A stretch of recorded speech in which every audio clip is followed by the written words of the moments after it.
जय हिंद दोस्तों, आप सभी का स्वागत है आज के इस वीडियो में।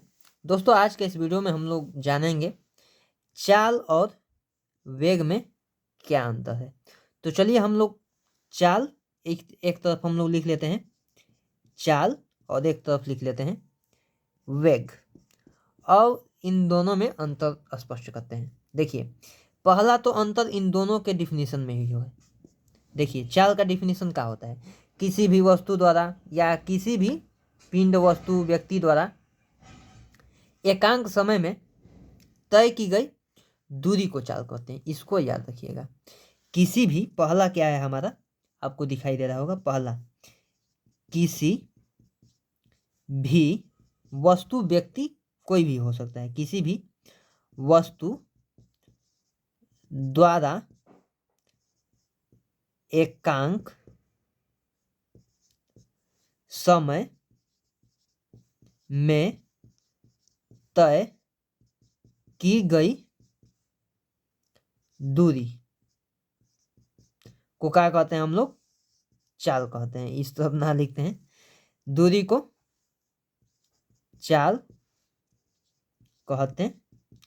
पहला समझ में आया कि किसी भी वस्तु द्वारा एकांक समय में तय की गई दूरी को चाल कहते हैं। इस प्रकार हमारा हो जाएगा चाल बराबर दूरी बटा में समय। अब देखिए, वेग में भी सेम यही है, बस वेग में बदलता क्या है, जो हमारा इसमें चाल में दूरी तय किया जाता है, वेग में हमारा विस्थापन तय किया जाता है। यानी कि पूरा सेम रहेगा, ये सब रहेगा। किसी भी वस्तु द्वारा एकांक समय में तय की गई दूरी के जगह क्या हो जाएगा? विस्थापन। यानी कि किसी भी वस्तु द्वारा एकांक समय में तय की गई विस्थापन को वेग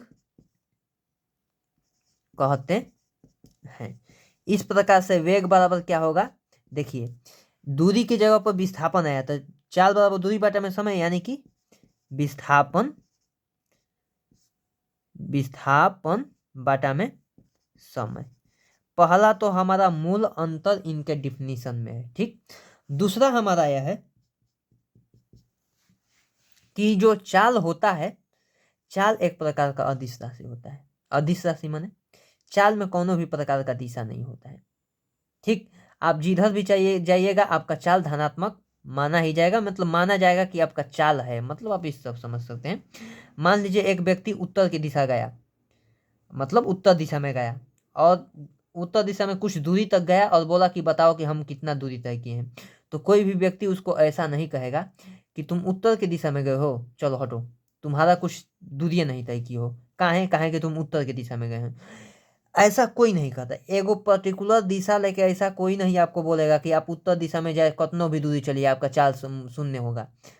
ऐसा कोई कहता है? चाहे आपका दूरी शून्य होगा, ऐसा कोई भी नहीं बोलता है। यानी कि आप किसी भी दिशा में जाइए, आप कुछ दूरी तय करेंगे तो आपका चाल कुछ ना कुछ होगा ही।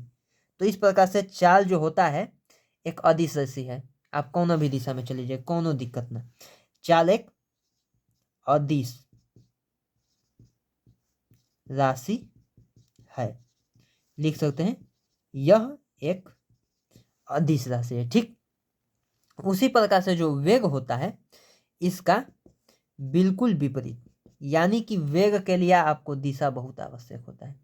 यानी कि इसमें ये वाला नहीं कि आप किसी भी दिशा में जाइए तो आपका धनात्मक ही माना जाएगा, या माना जाएगा कि आप कुछ दूरी तय किए हैं ना। इसमें अलग है, आपको एक पर्टिकुलर दिशा में जाना पड़ेगा, तब आपको माना जाएगा कि आपका विस्थापन इतना है। क्योंकि विस्थापन ऐसा है ही कि आप मान लीजिए यह ए बिंदु है और यह बी बिंदु है। विस्थापन भी समझिए, आप इस तरफ गए तो आपका दूरी माना जाएगा, इस तरफ गए तो विस्थापन माना, इधर जाएंगे तभी विस्थापन माना जाएगा। मान लीजिए आपको ए से बी बिंदु तक जाना है, तो आप इधर जाइएगा तभी तो विस्थापन, शॉर्ट डिस्टेंस को विस्थापन कहते हैं। तो शॉर्ट डिस्टेंस तभी तो विस्थापन। आप इधर ना जाके इधर जाने लगे, बताइए।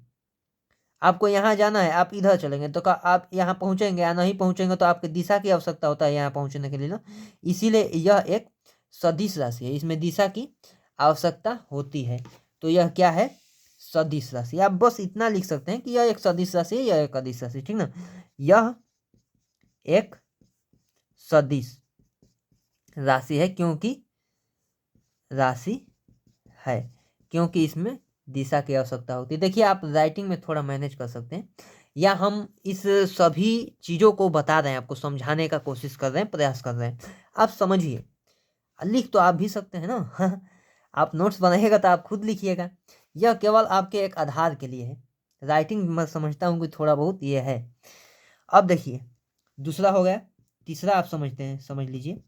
तीसरा बहुत ही महत्वपूर्ण है, आप इसको ध्यान से सुनिए कि चाल जो होता है वो सदैव धनात्मक होता है, कभी भी ऋणात्मक नहीं होता है। यानी कि आप किसी से यह नहीं सुने होंगे कि आज हम इतना किमी प्रति घंटा की रफ्तार से, इतना किमी प्रति माइनस में, यानी कि कोई आपको यह नहीं कहता -5 किमी प्रति घंटा के रफ्तार से आपके पास आए हैं, कोई ऐसा नहीं बोलेगा।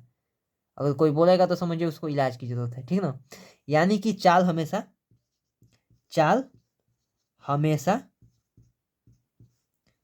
धनात्मक होती है या होता है, इसमें कोई स्त्री पुरुष वाला बात है नहीं, ठीक ना। चाल हमेशा धनात्मक होता है, चाहे होती है, ठीक ना। चाल हमेशा धनात्मक होती है, और यह किसी मतलब यह कभी भी शून्य नहीं हो सकता। क्यों? देखिए आप बैठे हैं चाहे खड़े हैं, अगर आप खड़े हैं, अगर आप जब तक कुछ दूरी नहीं तय की है तो आपका शून्य माना जाएगा। आप अगर आप चले हैं तभी आपका दूरी कुछ माना जाएगा, अगर आप नहीं चले हैं तो आपका चाले कहाँ है? अब चाले नहीं है तो शून्य है। यानी कि अगर आप गतिशील अवस्था में हैं तब आपका चाल कभी भी शून्य नहीं होगा, अगर स्थिर अवस्था में है तो उसका बातें का चलने को ना चाल कहा जाता है। आप चले ही नहीं तो शून्य भी होगा। ये बहुत ही मतलब ठीक ठाक हो गया। अब देखिए तीसरा है, इसमें है वेग में। वेग जो होता है इसका मान धनात्मक, ऋणात्मक, शून्य तीनों हो सकता है। धनात्मक, ऋणात्मक, शून्य तीनों हो सकता है। धनात्मक कैसे? मान लीजिए कि आप कुछ कुछ भी दूरी तय करिए, मतलब दूरी आप तय किए हैं उसका शॉर्टकट रास्ता तय करेंगे तो मतलब कितना भी आप दूरी जाइएगा तो धनात्मक में ही ना जाइएगा, आप ऋणात्मक में तो जाइएगा नहीं। 10 किमी, 5 किमी, कितना भी आप जाइएगा धनात्मक में जाइएगा। देखिए आप चाल और वेग समझ रहे हैं, अंतर समझ रहे हैं, तो इतना हम आशा करते हैं कि आप चाल और वेग के बारे में मूलभूत जो बातें होती है उसको जानते हैं। अगर वो नहीं जानते हैं तो समझिए कठिन होगा जो इसमें बातें बोली जा रही। अब एक क्वेश्चन के लिए सब डिटेल में बताया जाए तो वीडियो आधा घंटा का हो जाएगा। इसके लिए कुछ और अलग टॉपिक होते हैं, अलग से बताया जाता है कि वेग क्या है, चाल क्या है। जैसे इसी मतलब हमारे चैनल के प्ले लिस्ट में जाइएगा तो इसके ऊपर बताया गया सब, चाल और विस्थापन आप देख सकते हैं। तो देखिए धनात्मक होता है, ऋणात्मक कब होता है? मान लीजिए कोई पिंड को आप ऊपर फेंकें, यानी कि एक पिंड को आप इधर फेंके 10 मीटर दूरी तय किया। अब आपका पिंड यहाँ से फेंके हैं और यहीं पर आ जाएगा तो विस्थापन शून्य माना जाएगा। लेकिन आपका पिंड नीचे धंस गया, यानी कि गड्ढा करके, मतलब होता नहीं कि थोड़ा दब गया, जमीन नीचे चल गया, और नीचे कितना गया? 2 सेमी मान लीजिए। तो आपको यहाँ पर 0 आना था, और आप जानते हैं कि इधर प्लस होता है, इधर 0, इधर ऋणात्मक, यानी कि इस प्रकार से आपका पिंड -2 सेमी दूरी तय कर लिया। कितना भी दूरी तय किया ना, तो इस प्रकार से ऋणात्मक हो सकता है। और शून्य जानते हैं, आप जहाँ से गए हैं वहीं पर आ जाएंगे, चाहे किसी भी वस्तु को किधर से फेंके हैं और वहीं पर आ जाएगा तो शून्य माना जाता है। तो इस प्रकार से आप चाल और वेग में अंतर समझ लिए हैं।